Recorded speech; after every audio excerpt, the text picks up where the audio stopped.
Hi, this is Tab Guy. Today I'm playing Clue, or as they call it internationally, Cluedo. As usual, I'll be playing as Mrs. Peacock. If you've ever played the board game, you probably only use one column on your score sheet and eliminate cards as they're shown to you. In this video, I'll be demonstrating two things. The first is a scorekeeping system, where you use the whole score sheet and make deductions when it's not your turn. The second is a strategy I've developed called Play Deep. It involves some advanced scorekeeping and deductions, as well as some guidelines for what to do on your own turn. The strategy works for both the Parker Brothers board game and video games such as this one from Marmalade, available on Steam and mobile devices. You ever been dealt a good hand? Having one each of suspect, weapon, and room minimizes the odds of having to show another player my cards. Pay attention to what other people roll, especially if it's a 5 or less. Here Plum rolled a 4, so the only room he can reach is the ballroom. Since it's his only choice, we can't make any inferences about whether he has the ballroom card or not.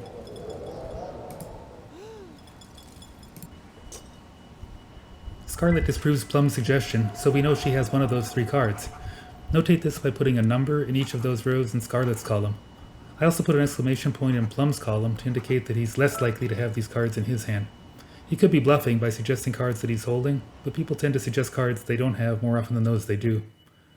Actually, I shouldn't have put an exclamation point on the ballroom row, because Plum rolled a 4 and had no choice of which room he went to. One of my goals early in the game is to avoid showing other players my room card.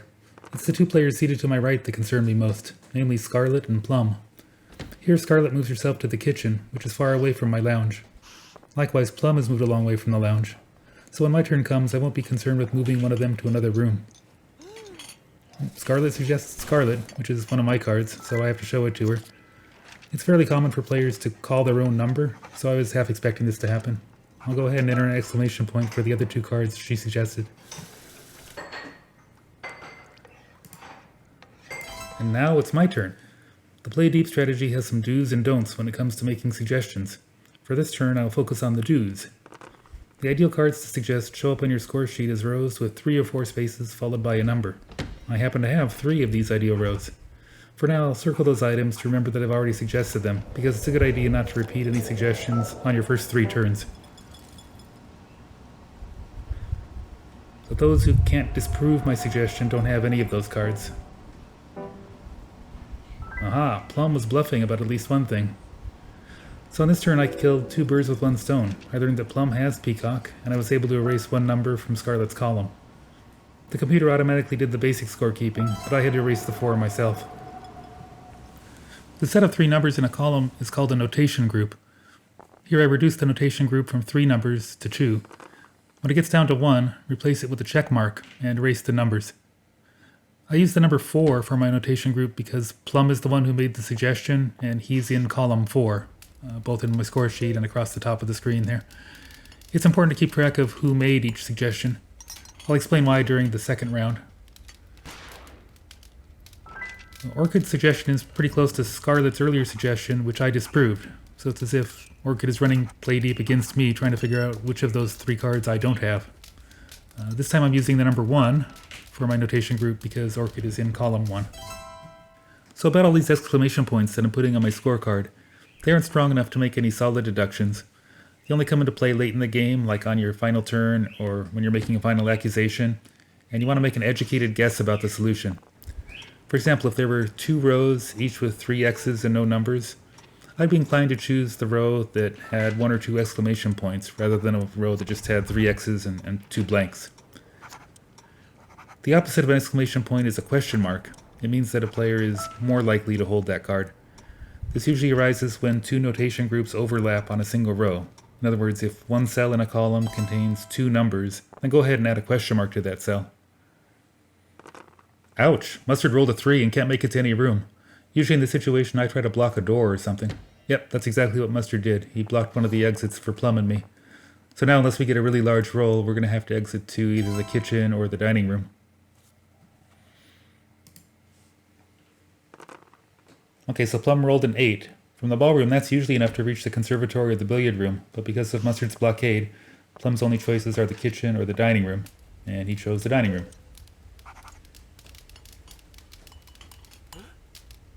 Well, so much for Mustard's blockade. Plum just moved Mustard's token into the dining room. And see, this is the second time that Scarlet has disproved one of Plum's suggestions, so I've already used the number 4 in her column. So this time I'm going to use the number 5 because that's Scarlet's own number and I won't be needing it in her column. I just have to remember that 5 here also refers to Plum. Now that it's the second round, keeping track of who made each suggestion comes into play. If Plum were to make a suggestion that included a row that already had a 4 on it, then we could erase that 4. The reason is that if Scarlet had shown Plum the wrench card, for example, then he would know that she has it and he wouldn't be suggesting it again. So if he does suggest wrench a second time, we can deduce that she didn't show it to him the first time and remove the number 4 from that notation group. Don't put an X in the cell. She may still have the wrench card even though she showed Plum a different card. One exception to this rule is a room card after a low roll of the dice. If someone has a bad roll and they can only reach one room, then they're going to go to that room even if they know who has the card. This is another reason to pay attention when other players roll the dice.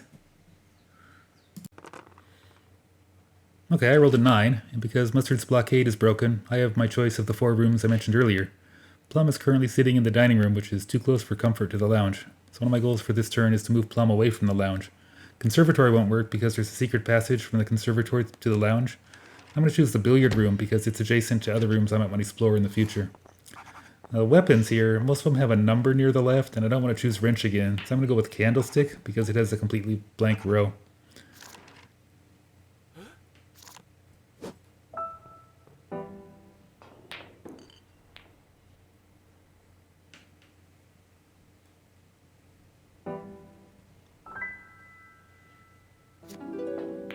Okay, because Mustard showed me a room, I'm going to put an exclamation point in the suspect and the weapons rows, because human players will rarely show you a room card if they have any other choice. By the way, all the players in this game are humans except for Plum and Scarlet. There weren't enough humans available for a 6-handed game, so they filled in with 2 bots. This video was recorded back in the heyday when the bots in online games were actually pretty good players. But people must have complained that the bots were winning too many games, because nowadays the bots are just crap. Now all the players are comfortably far away from the lounge. Everybody's piled into the billiard room, the library, and the study. Or could suggest Plum, but there's an X in the column already. So this notation group's only going to have 2 numbers. And again, I'd like to use the number 1 there, but there already is a 1 in that column. So I use the number 2, which is Azure's number, and we'll just have to remember that 2 means Orchid made the suggestion.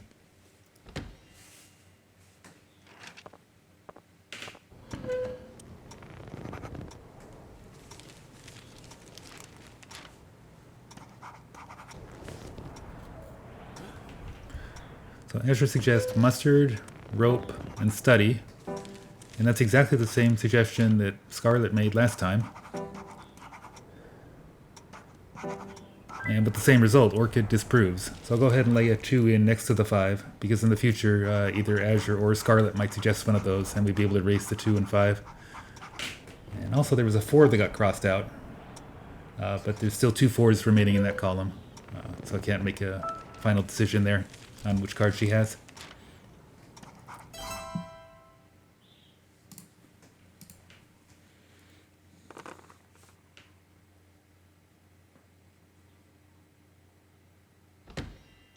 Moving to the hall is always a risky proposition because you need to roll a 5 or better to get out. For this reason, I usually don't move to the hall unless it's my last turn. If someone else moves you to the hall, at least you have 2 chances to get out. If you have a low roll, you can stay there and make a guess, hope for a higher roll on your next turn.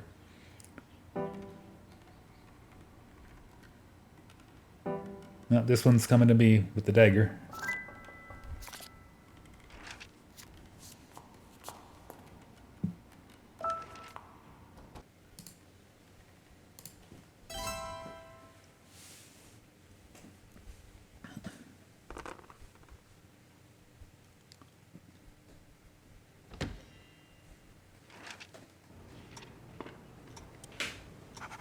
Now that it's Plum's turn, we want to be on the lookout for rows that have 4s or 5s.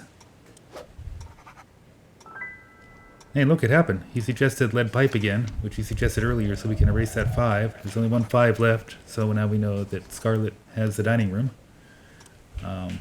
She disproved the suggestion. We need a number, and there's already a 4 in that column, so I need to use 5 again for Azure, lead pipe, and library. And dining room, there was a 1 there, so chain reaction, I can eliminate that 1 in Azure's column. And there's only 1-1 left, so now we know that Azure has the revolver. And then a little bit of housekeeping here, because we got rid of the 1, we can change those 2s to 1s, because that's really the right number for Orchid. Oh, a lot happened on that turn. We got several deductions.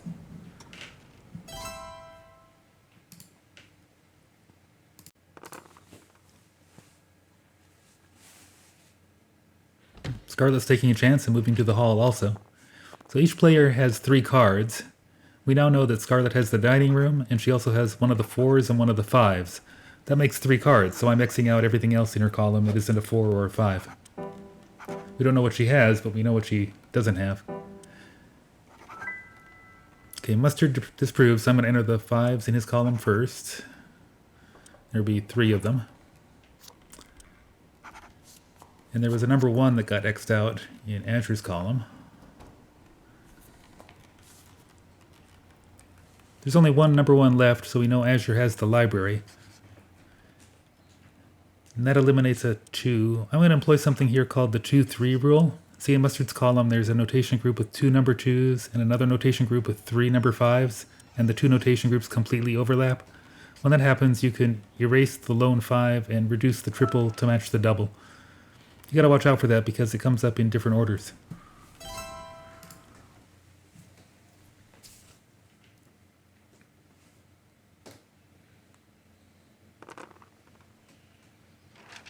First I have to choose a room. I've already suggested the ballroom, and I know who has the library. That leaves the conservatory.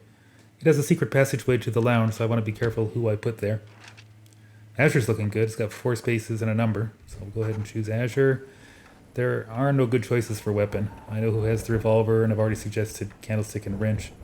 Another thing you don't want to do is choose 3 rows that have exactly 2 X's in the same column. That's not a problem here because Azure and Conservatory are both wide open. The only X's are in the lead pipe row.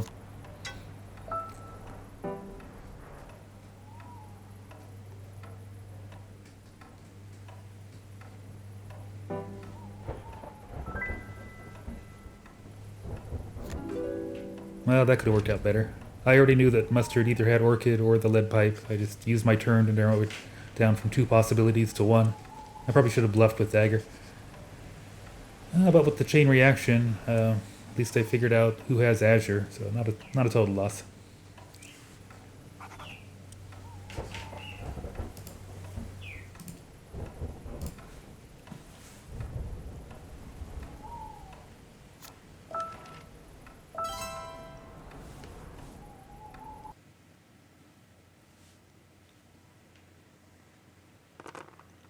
Orchid rolls a 3, which isn't good enough to leave the hall.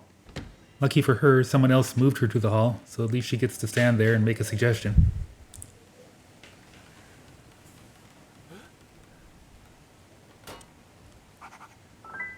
Well, it can't be the Candlestick, and it can't be the hall, so now everybody knows that Azure has Mustard. And that's why you shouldn't make a suggestion where there are 2 X's in one column. Now we know all 3 of Azure's cards, so I'm going to X out the rest of his column. You can X out that 2-5, but there are still 2 more in that notation group. But check this out, look at Orchid's column. We don't have any check marks there, but there's only 3 spaces remaining, so those must be her 3 cards. We knew she had either rope or study. It turns out she has both rope and study, as well as kitchen. That hardly ever happens.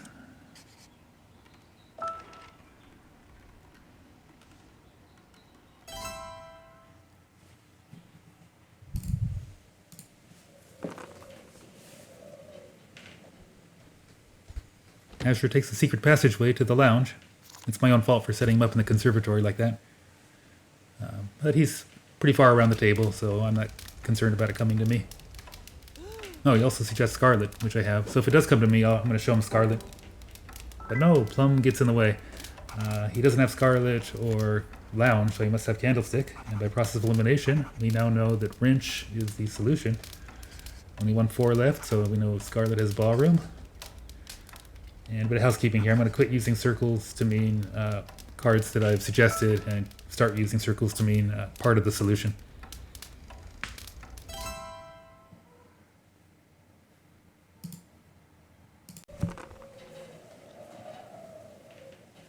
Lots of people go into my lounge now.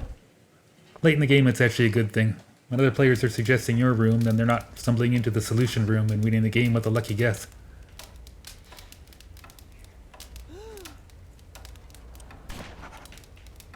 Once again, Plum disproves. He doesn't have the revolver, and I have the lounge, so Plum must have Orchid. I know Plum's whole hand now, so I'm going to X out the rest of his column. And then by process of elimination, Plum is the solution suspect. So we have the suspect and the weapon now, and rooms narrowed down to 2. It's either conservatory or hall. Right now I'd lean towards hall because it has an exclamation point. Oh! Mustard's going to make a final accusation. Remember, he missed his first turn, so he has incomplete information. Nobody knows that I have the lounge, so he might accuse that. Let's see what he does.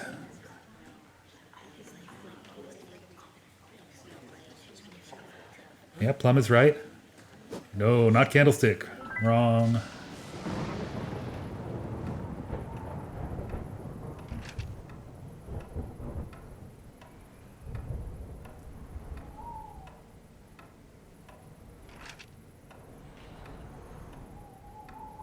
Mustard's out of the game. So when someone misses a final accusation like that, it gives everyone else some info. I know Mustard's not holding any of these 3 cards, so I put an X in his column. That means the solution is conservatory.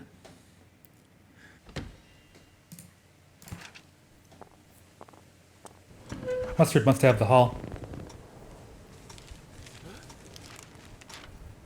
Now I know what everybody's hand is, so I just have to sweat it out and hope that Plum and Scarlet don't solve. Plum is on the right track here with Plum and Wrench, but he's not sure of the broom. Orchid has to study. And remember, nobody knows that I have the lounge, so Plum might have it narrowed down to conservatory or lounge, but no better than that. Uh-oh, Scarlet's in a good position to take the secret passage to the conservatory. And she got a low roll, too. Oh, she chose the wrong one. Dining room. That's a card that she's holding, so she's just going to confirm that Plum and Wrench are the suspect and weapon. But she's not going to learn anything about the room this way.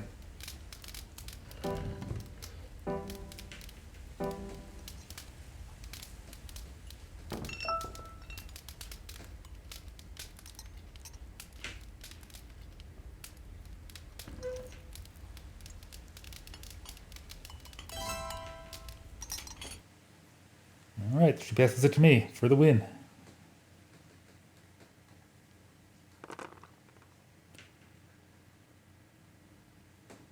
So I'll do the classy thing here and not waste everybody's time. Just step out by the staircase and make my final accusation.